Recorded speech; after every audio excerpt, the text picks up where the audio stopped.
Hello everyone, কেমন আছো সবাই? রোমান্টিক চ্যানেলে তোমাদের সবাইকে স্বাগতম। আজকে আমরা এক্সপ্লেনেশন করতে চলেছি অসম্ভব সুন্দর একটি রোমান্টিক ড্রামা, যার নাম হলো মিস লকি গো। আর এই ড্রামাটা 2023 সেপ্টেম্বর মাসের দিকে রিলিজ হয়েছে। এর মোট 24টি এপিসোড রয়েছে। তো আজকে আমি এই ড্রামার 1 থেকে 3 নাম্বার এপিসোড পর্যন্ত এক্সপ্লেন করব।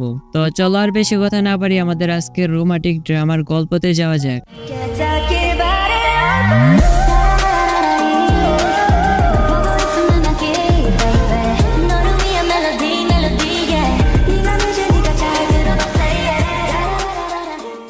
গল্প শুরু হয় আমাদের গল্পের হিরোইন চেন মিরানকে দেখিয়ে। আর আমরা এখানে থেকে মিরান বলে ডাকবো। সে তখন ক্লাসে বসে ঘুমিয়ে পড়েছিল। আর তখন সে একটি স্বপ্ন দেখতে পায় যে সে একজন বড় ডিজাইনার হয়ে গিয়েছে। আর তার কাছে বড় বড় কোম্পানি থেকে বিভিন্ন ডিজাইনের অর্ডার আসতেছে। আর ঠিক তখনই সে একটি ছেলের গলা শুনতে পায়, যেটা শুনে সে বলতে থাকে ওইখানেও চলে এসে পড়েছে। তো হঠাৎ করে তার ঘুম ভেঙে যাওয়া সে সোজা ক্লাসের মধ্যে দাঁড়িয়ে পড়ে। স্যার তাকে এভাবে দাঁড়িয়ে যেতে দেখে তাকে বলতে থাকে, তাহলে তুমি এই প্রশ্নের অ্যান্সার দিতে পারবে? কিন্তু মিরান তো জানতোই না যে স্যার কি প্রশ্ন করেছিল, তাই সে তার ফ্রেন্ডদের কাছে জিজ্ঞাসা করতেছিল। আর তখনই আমাদের গল্পের মেইন হিরো জাংয়ের এন্ট্রি হয়। সে ক্লাসে আজকেই ফার্স্ট টাইম ছিল, তবে সে আসতে একটু লেট করে ফেলেছে। তাই সে স্যারকে সরি বলে সে তার সিটে গিয়ে বসে পড়ে। এরপর স্যার বলে মিরান কোথায়? তো মিরান নামটা শুনে জাং কয়েক সেকেন্ডের জন্য দাঁড়িয়ে যায়। আর তাকে থেকে বোঝা যাচ্ছিল যে মিরান নামটা হয়তোবা তার আগে থেকে খুব পরিচিত। আমরা মিরানকে দেখতে পাই, সে একটা ফানি ক্যাপ পরে সবার সামনে দাঁড়ায়। আর ক্লাসের সবাই তো এটা দেখে হাসতে থাকে। তো তার এরকম শৃঙ্খল বিহেভ থেকে স্যার থেকে ক্লাসরুম থেকে বের করে দেয়। তো মিরান ক্লাসরুম থেকে বেরিয়ে আসলে আমাদের হিরো জাংও তার পিছু পিছু আসতে থাকে। আর এক পর্যায়ে গিয়ে সে মিরানকে বলে, তোমার সাথে আমার 2 বছর 6 মাস পর দেখা হলো, কিন্তু তুমি ওই দিন আমার সাথে কি কারণে ব্রেকআপ করেছিলে সেটা তো এখনো বলনি। তাই আমি আবারও তোমাকে জিজ্ঞাসা করতেছি, তুমি ওই দিন আমার সাথে কি কারণে ব্রেকআপ করেছিলে? আমি কি দেখতে স্মার্ট, হ্যান্ডসাম বা ইন্টেলিজেন্ট নয়? তো মিরান তখন তার কোনো কথার উত্তর না দিয়ে সেখান থেকে দৌড়ে পালিয়ে যায়। তারপর সে রুমে চলে আসে। আর তার রুমমেটরা ওকে এভাবে দেখে বলে, তুমি এত তাড়াহুড়োতে আছো কেন? তুমি কি তোমার বয়ফ্রেন্ডের সাথে দেখা করতে যাবে? মিরান বলে, আরে না, আমি তো সিঙ্গেল। আর এদিকে জাং রুমে আসে, যেখানে তার রুমমেট তাকে বলে, তুমি কি মিরানকে চিনো? জাং তখন বলে, হ্যাঁ আমি তো মিরানকে চিনি। তখন তার রুমমেট বলে, আমিও ওকে চিনি, আর ওর সাথে আমি হাই স্কুলে পড়েছিলাম, ওকে আমি খুব ভালো করে চিনি। জাং তখন তাকে জিজ্ঞাসা করে, তুমি কি জানো ও সিঙ্গেল কিনা? তখন তার রুমমেট বলে, হ্যাঁ ও তো হাই স্কুল থেকে সিঙ্গেল। তো মিরান হাই স্কুল থেকে সিঙ্গেল এটা শুনে জাং অনেকটাই রেগে যায়। আর এখানে সিন কাট হয়। পরের সিন আমরা দেখি মিরান জাংকে এড়ানোর জন্য সে স্যারের সাথে কথা বলতে বলতে যাচ্ছিল, মানে খুব পড়ালেখায় গুরুত্ব দেখাইতেছে আর কি।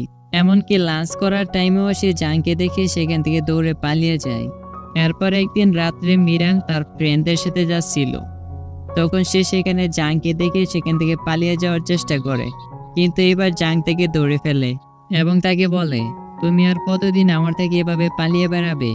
আমি শুধু তোমার কাছ থেকে এটাই জানতে চেয়েছি, তুমি ওই দিন কোনো কারণ ছাড়াই কেন আমার সাথে ব্রেকআপ করে চলে এসেছো?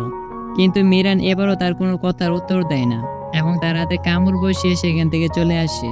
পরের দিন জাং তার বাবার সাথে তাদের কোম্পানিতে আসে। আর এখানে আমরা দেখতে পাই মিরানও তার ডিজাইনের ডেমো দেওয়ার জন্য এসেছে। জাং তখন খেয়াল করে মিরান তাদের কোম্পানির ডিজাইনগুলো লুকিয়ে ছবি তুলতেছিল।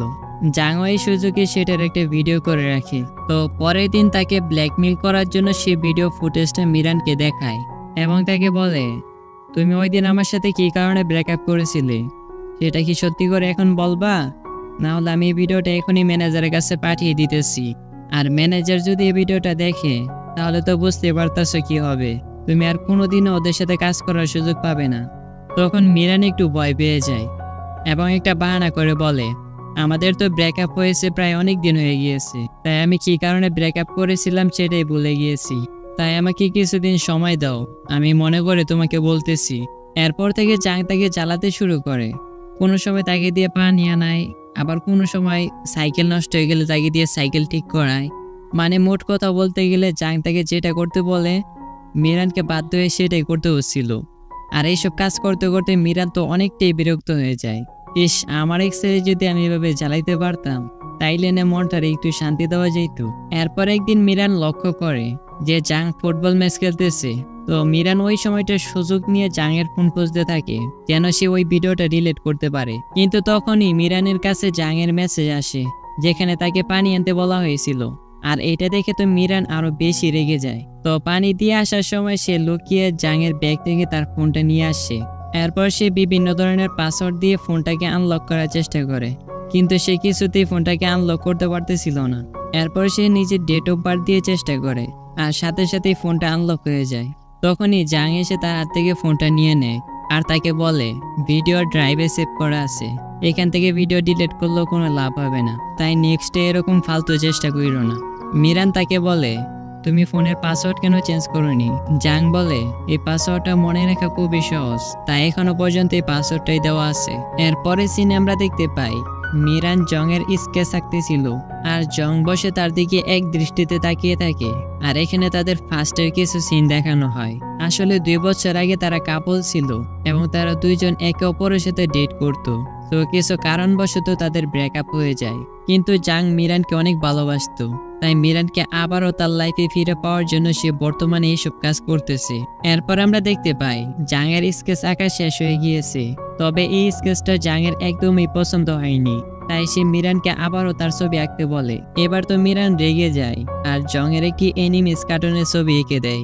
জং এটা দেখে তাকে বলে তুমি যদি সুন্দর করে আমার একটা স্কেচ এঁকে দাও তাহলে আমি তোমার ওই ভিডিওটা ডিলিট করে দিব। তো মিরান সুন্দর করে এবার একটি জং এর স্কেচ তৈরি করে আর সেটা জং এর অনেক পছন্দ হয়। জং সেই স্কেচটা নিয়ে তার একটা পোস্টার তৈরি করে। এরপর মিরান তাকে ওই ভিডিওটা ডিলিট করে দিতে বলে। জাং এটা শুনে তাকে বলে কিছুদিন পর কলেজের নতুন প্রেসিডেন্টের ইলেকশন হতে চলেছে, যদি আমি ইলেকশনে জিতে যাই তবে আমি ওই ভিডিওটা ডিলিট করে দিব।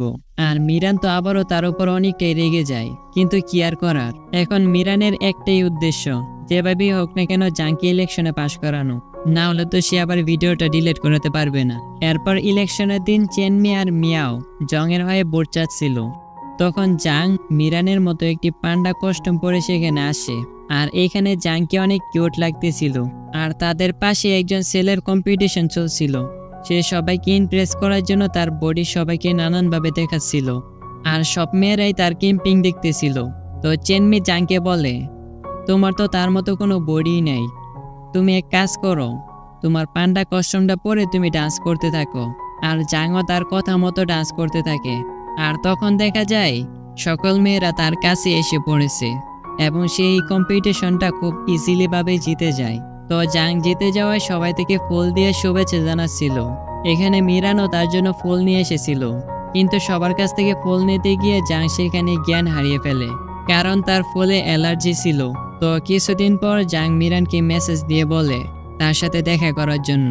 ওইখানে মিরান জাংয়ের কাছে ক্ষমা চায় এবং তাকে বলে আমি আসলে জানতাম না যে তোমার ফুলে অ্যালার্জি আছে। কিন্তু জাং তার কোনো কথার উত্তর দেয় না এবং তাকে বলে আমি তোমার ওই ভিডিওটা আরো আগেই ডিলিট করে দিয়েছিলাম, তাই আজকের পর থেকে আমার কথায় তোমার আর কোনো কাজ করতে হবে না। এটা বলে জাং সেখান থেকে চলে আসে। তো গাইস, আজকের এই ভিডিওটা এখানে শেষ করতেছি।